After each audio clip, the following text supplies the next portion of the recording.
Okay ng ina, naalala ko bigla kung paano ako magpag-away sa kapatid ko.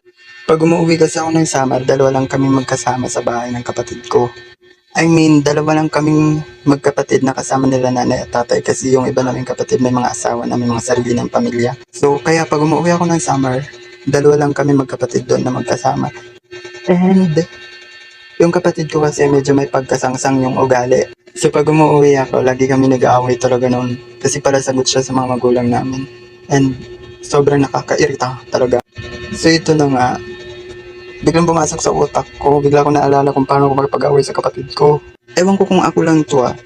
Pag nakikipag-away talaga ako sa kapatid ko, di ko kaya makipagsagutan na dire-diretso waray na salita yung salita ko. Gets niyo yun? Yung biglang sasabi ako na, Kigian, ano ka ba? Hindi ka nakikinig kala nanay. Parang, gago. Sabihin ko, hoy ikaw, iba-iba nito na yung batasan na hindi maganda sa pandinig. Palasagot ka talaga kala nanay na hindi ka nasiid sa mga kapitbahay. Kung paglataan na sila nanay sa gatsitong parang hindi mo sila magulang ha. Hey nano, dali mo kaya kumaon na ang ulam natin ay daing? Like what the fuck?